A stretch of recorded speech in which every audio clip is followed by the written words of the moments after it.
Mestre Fábio, o Simbioma agradece sua participação.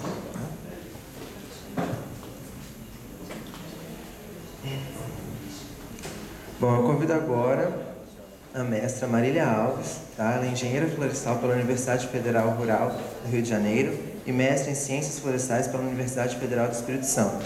Possui residência florestal pela Universidade Federal Rural do Rio de Janeiro, onde atuou como engenheira florestal do projeto de recomposição florestal da bacia do Rio Guandu. Atualmente é professora do Instituto Federal de Educação, Ciência e Tecnologia do Espírito Santo. Tem experiência na área de recursos florestais e engenharia florestal, com ênfase em silvicultura, com a palestra Clivagem de Nutrientes em Ecossistemas Florestais. Com a palavra, Marília.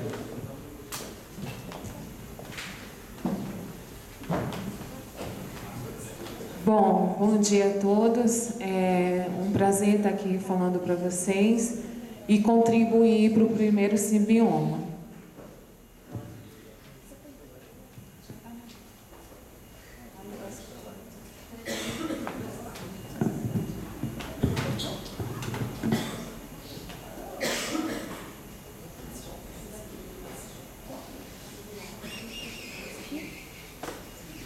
Então, quando eu recebi o convite para participar com a palestra, eu olhei o tema, né, do primeiro Simbioma, conservação e sustentabilidade.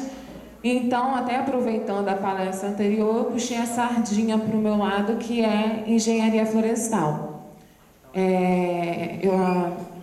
Meu mestrado foi em silvicultura, em solos florestais. E durante esse trabalho, no mestrado, eu verifiquei a importância de se trabalhar a ciclagem de nutrientes em ecossistemas florestais. Bom, para começar, quando a gente pensa em conservação e sustentabilidade, a primeira coisa que vem na cabeça, sem dúvida nenhuma, são as florestas. Porque nós sabemos que para haver uma produção contínua e essa floresta desempenhar o papel ecológico dela, ela tem que ser conservada e também sustentável. E aí vem as dúvidas, como por exemplo, o que é uma floresta sustentável?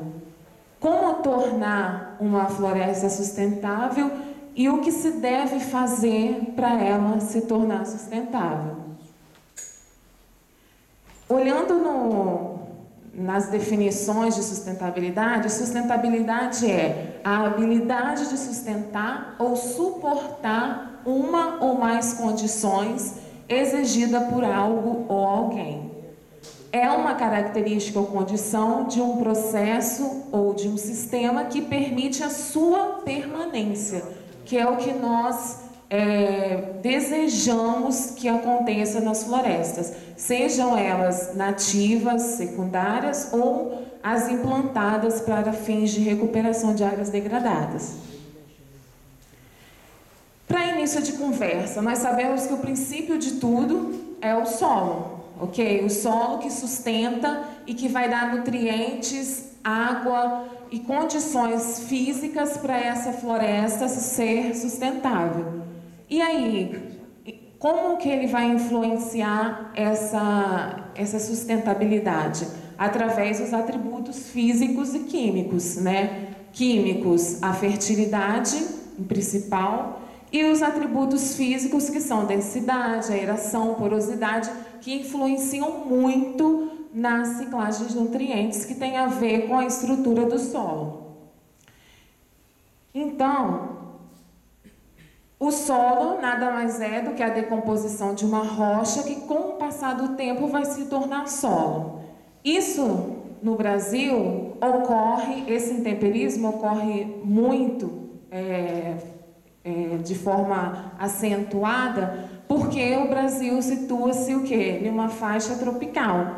Então, o intemperismo nos solos brasileiros, ele é muito elevado. E isso ocasiona o quê?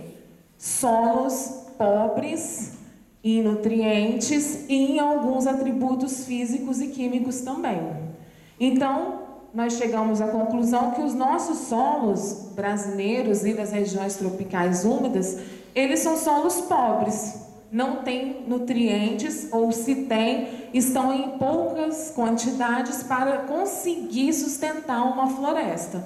Então, surge a dúvida: como explicar então a exuberância, que nós podemos até usar como sinônimo a sustentabilidade, dessas florestas em solos pobres? Essas imagens são de florestas do Brasil, Mata Atlântica, Amazônica, que estão situadas em solos pobres quimicamente, certo? E essa resposta é muito óbvia, que é através da ciclagem de nutrientes. Ou seja, através do processo de ciclagem de nutrientes, eu vou dar condições ao meu solo de sustentar essas florestas que estão localizadas em solos não tão ricos em nutrientes e em algumas propriedades físicas, ok? Então, nós já sabemos a importância da ciclagem. A ciclagem é o carro-chefe em relação à retribuição dos nutrientes para esse solo, ok? E vários fatores vão controlar essa ciclagem. Por exemplo, o clima. Quanto mais quente e úmido for o meu clima, maior será a decomposição dessa serrapilheira e o retorno desses nutrientes ao solo, que estarão disponíveis novamente para ser absorvidos, será mais rápido. E existem diferenças lógicas entre a ciclagem de nutrientes em regiões tropicais e regiões temperadas, visto que em regiões tropicais as nossas condições de clima são totalmente diferentes das regiões temperadas. E também a diferença entre as florestas naturais e as florestas que nós chamamos de plantadas, que são aquelas florestas que são implantadas, um povoamento implantado, seja para fins ecológicos ou para fins silviculturais. Então, um esquema bem rapidinho para a gente entender como funciona a ciclagem. As entradas de nutrientes, elas ocorrem através da chuva, certo? E da deposição de poeira, além de outros processos biológicos, como fixação de nitrogênio e etc. Então, esses nutrientes, eles estarão disponíveis no solo, ok? E serão absorvidos pelas espécies florestais e vegetais. Esses nutrientes ficarão o quê? Em folhas, galhos, ramos, troncos, cascas, frutos, que ao caírem novamente no solo serão decompostos e esse nutriente será novamente disponibilizado no solo para ser reaproveitado pelas plantas. Então, basicamente, o que define a sustentabilidade desses ecossistemas é essa ciclagem de nutrientes. São esses nutrientes que foram novamente disponibilizados através da ciclagem.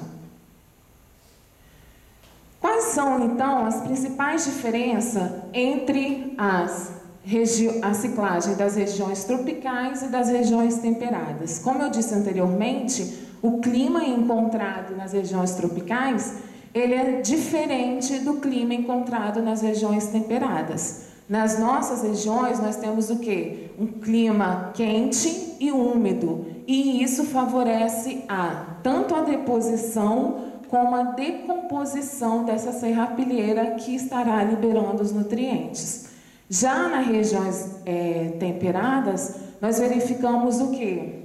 Que o clima é mais frio, certo? E seco, o que desfavorece a decomposição dessa serrapilheira.